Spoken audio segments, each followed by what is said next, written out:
All right, hello and welcome to Games for Gamers. I'm your host, Morbid. Yes. And who are you? I'm M2. Today we are doing another one of our introduction videos. Yes. It's kind of a review, but we only talk about games we like, so it's not really a review. And today we are talking about Folklore the Affliction. Yeah, it's a new game. Yep, new for us. Yeah. It's a new game, period. No, there was a first printing actually. Oh. Yeah, this is the second printing I got, and we did the Kickstarter. Yeah. And for those of you familiar with that, we did the Mystic level, so we pretty much got everything you can get for the game. Yeah. There's a bunch of stuff in the game. Yeah, the basic setting is like horror fantasy horror. Yeah. So if you like Ravenloft or maybe A Touch of Evil, those kind of games, this game is like that. Yeah. It's not too deep into fantasy with like dwarves and wizards and all that stuff. It's more like Dark Ages Europe and the superstitions. Mhm. Yeah, because most of all the enemies are like, werewolves, ghouls, skeletons, vampires. Your typical stuff. Yeah. Typical monsters, and Mhm. not too fantastic. There are a few, but not too much. And what the basic premise is you do is you're going to pick a character. The game is 1 to 5 characters. We're going to be doing 5 characters. Yes, we are. I'll be playing 2. And I'll be playing 2. And Princess Pie will actually be playing 1. Yes, that's Princess Pie will be joining the game with us. Yep. And when you pick your character, every character comes with this little booklet here. Yes. And it has the name of the character, a little illustration, a backstory. Yeah. And then what's neat is you choose a focus, kind of a career path or an archetype, if you guys are familiar with that. And then you have, some starting equipment, starting items. That's on this side. And then you have this here, and this is pretty neat. Every town, you can maybe see a town or two on this map. This is an oversized world map, neoprene, by the way, that came with the Kickstarter. Cool. Yeah. When you go into towns, you can do services. But every character also has their own services they can do in town. Yeah. So it makes them kind of unique and stand out. And then on the back, they'll have a lore tree. And lore is like the equivalent of experience points. Yeah. So when you reach certain blocks of lore, you get certain new powerful stuff. Right, starting with 100 and 200 and 350, and you get to make choices. So it's not, of what you want to actually spend your lore on. And at some point, for most characters, you get like a certain thing depending on your role thing. So what do you mean a certain thing? Certain lore skill thing. Yeah, they're pretty unique depending on your... Yeah, depending on what you focused on. Yeah, depending on your focus. Depending on what you can choose for your lore. And you don't really spend the lore, I didn't mean to say that. Once you reach the level, you get to pick one of the things, one of your choices, choice 1 or choice 2, and then even if you go below the lower level, you still keep what you had. And you just gotta it just makes it tougher to get the next lower level. So you can lose that lore or that experience. So, you won't write in this. Instead, all your, character information will go on a character record sheet like this one. And it's 2-sided. Yeah, on the first side it's got, your stats and stuff. And on the second side it's got all your items. Yep, and you'll get a lot of that information from your card, which has 2 sides. Your regular, and then your ghost. Yes, you can turn into ghost in this. Yes. It's got attributes, it's got skills, you got a special ability, you got knowledge, and you got some keywords. And keywords are pretty important because you can only sometimes use certain items only if you have those keywords. Yeah. So those are actually kind of important. And between these two, you're going to copy and write a lot of information down in your character sheets. Yes, you are. Now, like I said, we'll be doing 5 people. And there's also a session sheet. Yeah, I can say that. A session, whatever. Each time you play, you can do a sheet. So it's an encounter skirmish record sheet. So it just helps you keep track when you stop playing. Yeah. And this is a very story-driven game. It's a lot Yeah. for those of you that like choose your own adventure games. Yeah, it's a lot. Yeah, you'll have Choose your own adventure. a story journal, Yeah. and inside here you'll have several stories. Each story divided into several chapters, and there'll be a lot of times where you choose what do you want to do. And of course, like many choose your own adventure games, you'll have to roll a dice, see what happens. Most of the dice rolling will be 10-sided.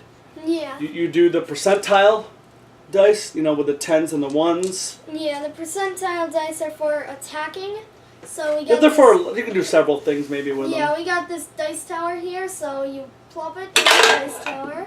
Yeah. And then you see here's a 40 and a 9. Yep. So I rolled a 49. Yeah. And you got some 4-sided dice, and you got a 6-sided, couple 6-sided. Yeah, those are used for like attacking and certain skills as well. Yeah, doing damage and things like Yeah. that. There's always this is a leader token. Yes. It's metal. You got a daytime and night side, which won't matter in the game when you're doing events on the road. I'll tell you about in a minute. And this will get passed every turn or every time you go to an adventure map or an encounter map, wherever you want to call it. So let's say when you like leave or enter a town, then they'll switch the leadership token. Yeah. And you'll end up having battles or adventures on these maps. They're 2-sided maps. There's several of them in the game. And this is where you'll be doing most of your combat or major exploring. Everything else on this map will be basically reading, rolling skill checks, or you can do something called skirmishes. Every enemy has, just like the character card, has a regular side, but then also has a skirmish side. Skirmishes are neat because it allows you to do the battles much quicker. It's just a breakdown of like the regular combat. It doesn't take as long. You don't put out no miniatures. You don't need to set up anything. Yeah. You just because it's based on number of players. So you roll the dice based on number of players. That's how strong the enemy is.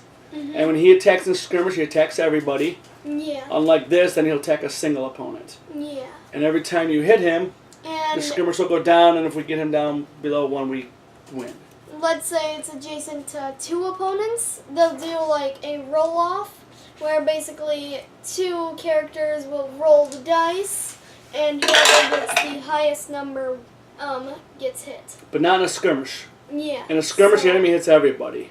But in Yeah. regular combat on the adventure maps is when you if there's an enemy adjacent to 2 characters, the 2 characters roll off, see which enemy gets hit. Yeah. Like I said, we got the Mystic level, so we ended up getting miniatures for all of our guys. And we got Including like our characters as well. some more miniatures. There's Yeah. some decaying, there's the decaying dead, And then we got some extra stuff too, because we got We got some The like Mystic extra miniatures, like here's like a colossal dark oak miniature. right. Well, And we haven't opened that up yet, as you can see. Yeah, and here's another miniature. And these are actual size. Right. The miniature pictures are like actual size, so they're big miniatures. We also got a ghost miniatures. Yep. For when we turn into Ghost. Yeah. Like I said, we got these are your regular guys. Then you turn into a Ghost. We'll take one of the Ghost miniatures, which is like a Yeah. translucent blue. It's the exact same pose and everything, just translucent blue. And because of what we got, you keep track of your Vita, which is your health in this game, and your power points, which is like mana or energy. And it's just a dial tracker, Yeah. but it's much better than doing the way they do it for the enemies. Yeah. And we also got a play mat. That's what I don't want to hold up because there's actually things on here. Yes. You get items. There's quite a few tokens, Yeah. which we haven't punched out. And basically what you're going to do is you're going to go around the world map. The story will tell you where to go, what you got to do, and as you travel along the road, if you stop on the road, you got to do a road event. And yes. what road event you do depends on the daytime, or the nighttime. Yes. And how far you will travel on the road. When you're going on the road, you will travel as much as your stride is. Yeah. So let's say your stride is 4, you would travel 4 little spaces and then do a road event. You can go off-road. So let's say you are here. You can go here for 1 regardless of your stride and then go there. But when you do this, you got to do an off-road event. Off-road events are pretty nasty. As a matter of fact, in the first story, they recommend you don't even go off-road. Off-road events are worse than road events, so... Yeah. And this is the little meeple representing your party. I don't know how well you can see a little guy down there. Yeah. And you have things like prayers for there's a priest character. You have rituals for like the mystic character. Yeah. You have, everybody's got abilities. You get some items. Mm-hmm. There's artifacts. We also got, because of the mystic level, now a lot of this stuff doesn't come with the regular game, so what you're seeing is pretty much everything. We also got world events, which we're doing. We have crafting and recipes. These are mixed into your item deck, and they allow to make better weapons or augment current stuff. This is just the world event box. Then we have an equipment pack. That's just really cool. That's extra cards and stuff you can buy like in the town. And there's also like a special type of item that every character will start with. It's called an heirloom. Right, we have heirlooms. I think that's with the expansion Dark Tales. Yeah. We also have the Heirlooms are cool. we have the Dark Tale expansion. We also have, I think, also in the Dark Tales expansion, we have rumors. Which are nice. They're neat. These are actually this is a pretty cool mechanic. This is actually, we like this a lot actually. Yeah. You can each character get 1 per story, or in between stories you can do as many as you want. Okay. So yeah, and then some road events or even rumors or even story events will tell you to go on the adventure map, you set it up. Now, when you're traveling the road, there's not much strategy. You're kind of just making a choice and rolling a dice for the most part, or reading some paragraph. This is when the game gets tactical. This is when you start, it's divided into grid styles of 1-inch grid. And this is where you gotta get your tactics. This is where you gotta work together, do your plans, and really pay attention. And this is also how you get your a lot of lore and experience. Yeah. Will be lore and gold will be from. Yeah, from the enemies. Even in skirmishes, you get gold, but you get lore and gold with fighting the enemies. And they all have their own special powers. Yeah. And seeing about them, you know how you roll a 49? Yeah. If you roll a 49 for the enemy, there's a list of powers here with numbers. For example, 1 through 6 is called pummeled, 7 through 8 is mass hysteria, and 9 and 10 is called torches and pitchforks. That's for this enemy called the angry mob, but there's a stack of enemies. And each enemy has different things they do depending on the ones part of the percentile die, not the tens, depending on the ones. And like I said, this is a stack of enemies, and this ain't even including the Dark Tales. Yeah. This is just the core set. There's a bunch of enemies in the Dark Tales as well. Right, and that's a whole nother story journal. There's actually another story journal in there, which is even thicker than this one. We'll probably be playing this whole story journal. We don't know how much we're going to do of Dark Tales. We're going to see. Yeah. But we would like to play. I mean, we're having fun. We like the game a lot.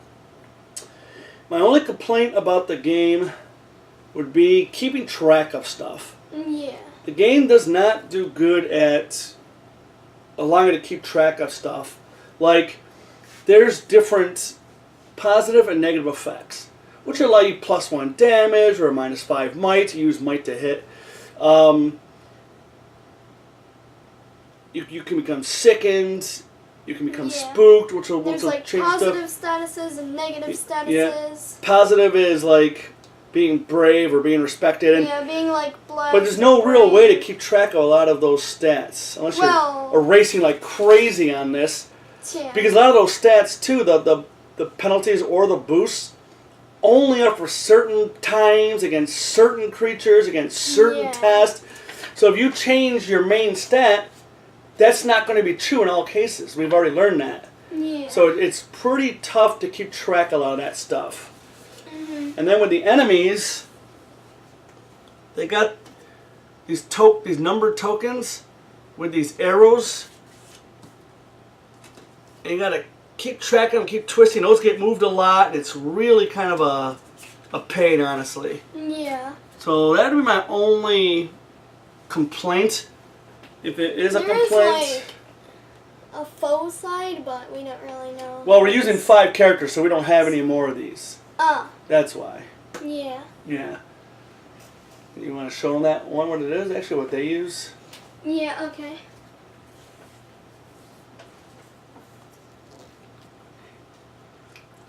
So, here it is. You can see right here. Like some might have 28 hit points. Yeah, it'll say like faux tracker, left faux tracker, it'll say. So. Yeah, it's another thing, too. You got left side, right side, top, bottom, and then show them how you kind of put the. Here, they can see right there. Put the, like, so the tracker. Let's say it started with 30. 30 hit points. Because for 5, yeah, they have more hit points depending on the number of players. So that's left. It doesn't matter. But they got, you would do it like this. Let's say it has 30. Yeah, so the arrow would And then if it takes align 5 with the damage, you number gotta go 30. like this. And you could have one here, one here, one here, one here. And if you like hit the table the arrow or would move, align with the... it gets messed up. That would be my only real complaint. Yeah. It's just hard to keep track. And like I said, you're adding all these numbers consistently. You're taking away numbers consistently. And like I said, the numbers are only affecting certain situations. Mhm. So yeah, it's pretty neat though. It is a fun game. Yes, like I said, we'll be doing 5 of us. We'll be going through the entire first story journal. Anything else that we might have missed? Also, there are like a bunch of different keywords. Like, for example, if you look at this, it's got focus 1. So yeah, you gotta keep track of all that. There's arcing. There's flanking. There's like flank. There's like vorpal. There's like execute. Yeah, so you gotta read those, and you get like focus. You get +1 against a person you already attacked the previous round. Yeah. So you gotta remember that, and then you might have at the same time, gain +5 might with ranged weapons during the first round of combat, and then you might have something over here, gain +5 defense, but that won't be on your character sheet. So it's you kind of got to take your time, man, because you're going to miss things. I mean, we missed several things. Like, you get this token here for holy water. Yeah. But I didn't realize on the back it said, you get +2 damage. I didn't even see the back. Mm-hmm. I just saw the front. It's like, and you got to keep... And then there's got to keep track with... At least it's something to keep track with, though. It's got 1, 2, 3, 4, so that's 4 rounds. Yeah, that's basically about it. It's really a good game. It is really fun. There's just there is a lot of admin though. With the numbers. Yeah. You got to pay attention because a lot of your status effects, whether they're negative or positive, will be on this sheet. Yeah. And you got to see which ones they're crossed off, and you might be thinking, okay, I get -5 might, but then you can go into town, find a physician, he'll heal you. You no longer have that -5 might. You got to remember that. It's like, because you've been playing so long with it, now you don't have it anymore. You might forget. Yeah. Hey, it's just basically just do what the story tells you. Take your time, read the story. There is a rule book, which isn't too bad because it actually only goes about like 11 pages. Then it tells you kind of just to start playing, and what will happen is, as you read the story journal, it'll tell you, okay, read how to do a skirmish, or read how to visit a town, or you know, and it'll tell you everything. So you're going to be reading the rules kind of as you play, at least the first story. Yeah. Where it'll still give you the reference. I mean, I think through the whole thing, it might even give you the references. I'm not sure. Not that I see. Yeah, the first story really kind of walks you through. So you got to take your time and go through that story. Mhm. But I highly recommend you get the game if you can. I don't even know if this is available, like, you know, at your local game store. Yeah. But like I said, we got ours through Kickstarter. It is really fun. Yeah, and there's a lot of components. Mhm. And as far as I know of right now, no company makes like a storage solution for this game yet. No. I mean, I could easily probably buy like a fishing tackle box and put a lot of stuff away, but Yeah. I'm fortunate enough to have a game table. I can keep it out. Yeah, so you get your characters, get your started stuff. You start with the story and just follow the path, man. Oh, and by the way, if you see, like, there's a bunch of different symbols on this leadership token. Those are the symbols that represent what style the enemies are. So if you... Yes, that's another thing I keep track of. If you look at this angry mob and you see on the top right there's like a drop of blood, that Top right for them, yes. Top right for them. yes, that would mean the angry mob is mortal. You have mortal, you have natural, you have demonic, Yeah, you there's have like undead. Yeah. You have several. And again, certain characters will have certain pluses against certain enemies based on their type. Yeah. You know, so it's like there's definitely a lot to keep track of. Yeah, for example, one of the greatest examples of depending on type is the bounty hunter. You roll a bounty, and if you kill an enemy of that type, then you get extra coins for that. Right, but then you gotta remember that. Yeah. Remember that you get coins fighting that certain type of enemy. Yeah. You know, and yeah, there's lots of stuff in here. Like when you go to a town, lots of abilities you can do. And if you're not reading it, you're gonna forget that. So it's gonna take you a minute. Go through the first. Be patient, is what we're saying. Go through the first story. Yeah. It'll walk you through it. Read the stuff when it tells you to read the stuff. Mhm. You know, just take your time. Look at all your items. Look at your abilities. Look at your card or your character Yeah. sheet. You know, look at your card because this will give you pluses to damage and to hit. You know, this will give you pluses to skill tests. So you each have a special ability you got to keep track of pretty much. Yeah. So, I mean, you can write a lot on these character sheets, but you start erasing and redoing a lot. Yeah. I mean, if you just do this, you're going to have a heck of a time. But other than that, the game is pretty fantastic. Yeah. And we hope you watch our series, and we'll be coming out with that video not too long from now. And there's a bunch of stuff like with weapons, for example. You can see this has like a symbol for arrows, so that would mean it is a ranged weapon, whereas this would have like two swords crossed, so it would be like a melee weapon. Yep, there's melee and range, but that's not too bad. It's right on your Yeah. stuff, though. Yeah. That's not too bad. And there's like one-handed and two-handed. If it's two-handed, And when we then bought, roll you two die get like and there's pick the best. normally there's standees for everything, Yeah. but like for example, here's a doorway. Yeah. Now this doesn't come with the normal game, Here's like a close. but this is what the doorway would normally be like. It would normally just be a punch out, and you put it on a black base, and it's a standee. Yeah. But like I said, we got a lot of the minis, so. We do got like. I mean, we'll explain a lot. I know that was kind of convoluted, everything we just said. We were all over the Yeah. place, but when you watch us play through, we'll explain it again. The playthrough explains. Like, Right, a bunch of right. stuff. That's why I want you to watch the play. This is just tell you what we're doing, what's coming up. Including like most of the gameplay aspects and like what characters we chose. Yep. There's a bunch of different stuff in the playthrough. Yeah, you'll see it. There's a lot. Yeah, so you should check that out. All right, and we hope to see you in a bit. Yeah, we're taking a break from all our other games to play this. As you notice, the table is really big. That's because Yeah, this is a 6 by 4 foot table. tables. And as We you set up can both of the see, tables, so there's no other games. this takes up almost the whole table. Yeah. I got another dice tower over here that we're using. This table, this is from Game Toppers. Yeah. So this is a real nice table. Yeah. All right, we'll see you in the next video. Oh, and speaking of Game Toppers, these dice tower, they like came with the table. They're really nice. We got another one over there. You gotta put them together, but yeah, they're still they're cool. really nice. All right, we'll see you next video. Yeah.